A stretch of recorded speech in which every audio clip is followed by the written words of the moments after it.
পূর্ব লন্ডনের বাংলাদেশি অধ্যুষিত বেথলান গ্রিন এলাকায় অ্যাসিড হামলার শিকার হয়েছেন বাংলাদেশি বংশোদ্ভূত দুই তরুণ। মঙ্গলবার স্থানীয় সময় বিকেল ৭টার দিকে এ ঘটনা ঘটে। আক্রান্ত তরুণদের একজন ২৪ বছর বয়সী সাখাওয়াত হোসেন, অপরজন পরিচয় জানা যায়নি।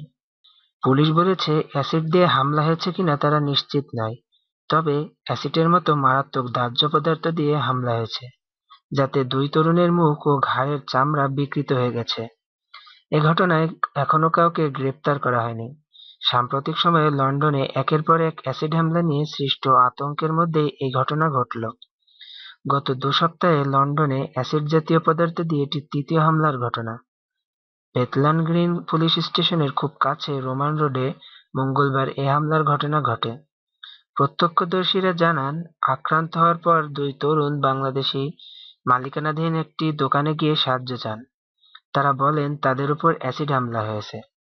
সামাজিক যোগাযোগ মাধ্যমে ছড়িয়ে পড়া ভিডিও চিত্রে দেখা যাচ্ছে, পুলিশ ও হাসপাতাল কর্মীরা দুই তরুণের আক্রান্ত স্থানে পানি ঢালছে। পরে তাদের হাসপাতালের বার্ন ইউনিটে চিকিৎসা দেওয়া হয়। ১৩ জুলাই লন্ডনে ১.৫ ঘন্টার ব্যবধানে ৫টি ভিন্ন স্থানে অ্যাসিড হামলার ঘটনা ঘটে। এর ৩ দিন পর বাংলাদেশি অধ্যুষিত টাওয়ার হ্যামলেটস এলাকার মাইল এন্ড এলাকায় দুজনের উপর অ্যাসিড জাতীয় তরল দিয়ে হামলা হয়। কদিন আগে এই আতঙ্কে ইংল্যান্ডের নর্থওয়েস্ট টি-২০ ব্লাস্ট টুর্নামেন্ট সেরে দেশে ফিরেছে তামিম ইকবাল। যদিও দেশে ফেরা নিয়ে বাংলাদেশ দলের বাঁহাতি ওপেনার পরিষ্কার কিছু বলেননি।